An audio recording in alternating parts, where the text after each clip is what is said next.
La forêt, c'est donc des charpentes construites au début du XIIIe siècle et qui en fait sont représentatives d'un tournant dans l'art de la charpente. Elles représentaient un moment très important dans les techniques et le progrès qui est intervenu à ce moment-là dans la construction de ces grands édifices. On a eu un travail énorme de conception, parce que même si on les connaissait très bien, il fallait vérifier que les charpentes puissent être reconstruites à l'identique, qu'on ait les ressources, qu'on ait les matériaux, qu'on ait les savoir-faire, savoir quelle technique est-ce qu'on allait employer. On a choisi de tailler à la main sur du bois vert pour refaire vraiment comme au XIIIe, pour avoir les mêmes qualités techniques et les mêmes qualités de vieillissement de la charpente qu'au XIIIe siècle.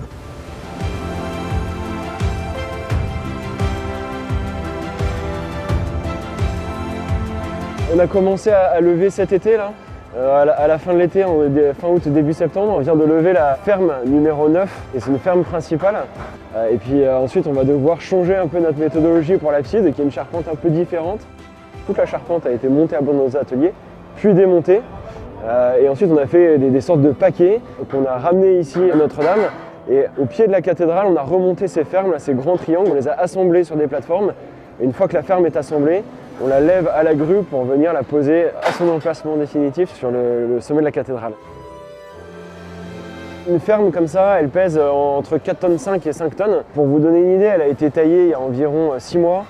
Et là, quand on la lève et qu'on la grute au sommet de Notre-Dame, au millimètre près, les assemblages viennent et correspondent. Ça veut dire qu'en atelier, les charpentiers ont fait un travail remarquable. Et sur le levage également, les grutiers qu'on a à Notre-Dame, on apprécie beaucoup de travailler avec eux parce que c'est un travail très fin, un travail de précision.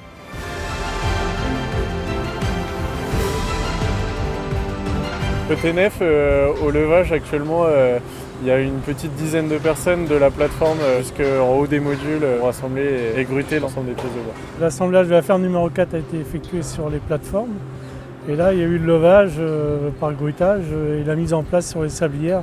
C'est plutôt rassurant, tout tombe bien partout, donc le travail d'atelier a été bien effectué. Donc là, l'équipe est vraiment en pleine capacité pour finir ce chantier à bien. Toutes les équipes mènent un travail remarquable de logistique pour organiser le travail en hauteur, en sécurité. Les deux équipes de charpente avec qui on travaille, les équipes de Paris Charpente et Rialan, font un travail qui est remarquable. C'est eux qui ont conçu les passerelles, c'est eux qui organisent ici sur le chantier tous les grutages. Moi, je suis admiratif de voir comment les trois entreprises ici sur la nef s'assemblent, travaillent dans de bonnes conditions pour faire du bon travail. Et ça fait chaud au cœur, c'est beau à voir en tout cas.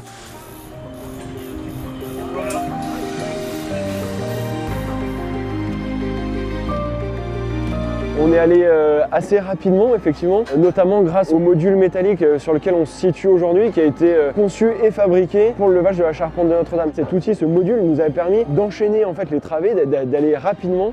Et donc c'est bénéfique pour nous évidemment, mais surtout pour le chantier de Notre-Dame.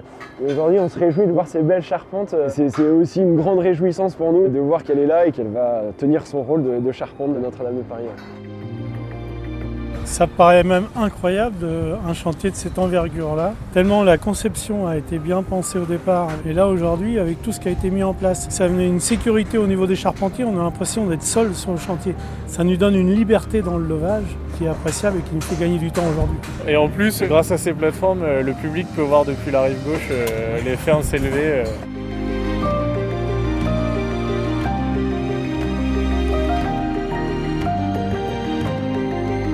Je crois que ces charpentes, elles incarnent bien le souci de respect du monument et d'authenticité de ces restaurations. Ce chantier, c'est vraiment la réunion de la plupart des savoir-faire qu'on détient en France sur la restauration et l'entretien du patrimoine. Et c'est une vraie fierté française de détenir ces compétences. On a restitué une charpente médiévale dans ses dispositions absolument d'origine et ensuite on a surtout utilisé les techniques et donc le rendu du bois.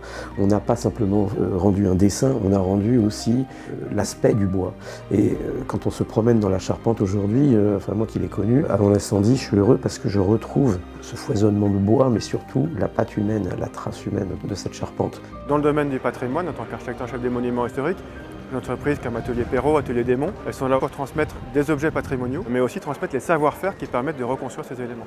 Si on n'a pas les forestiers pour élever ces bois en forêt, si on n'a pas les taillandiers pour faire les haches, si on n'a pas les charpentiers pour tailler et piquer les fermes de manière traditionnelle, en fait on ne peut pas reconstruire ou restaurer les monuments historiques comme Notre-Dame de Paris.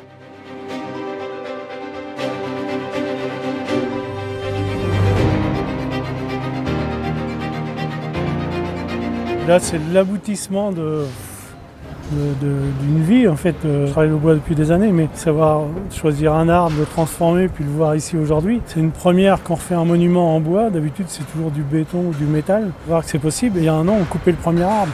Et là on est quasiment à la fin de la pause. Donc ça c'est extraordinaire. On prouve au monde entier qu'on n'a pas perdu notre histoire et qu'on est capable de reproduire tous les monuments qu'on a dans notre patrimoine français.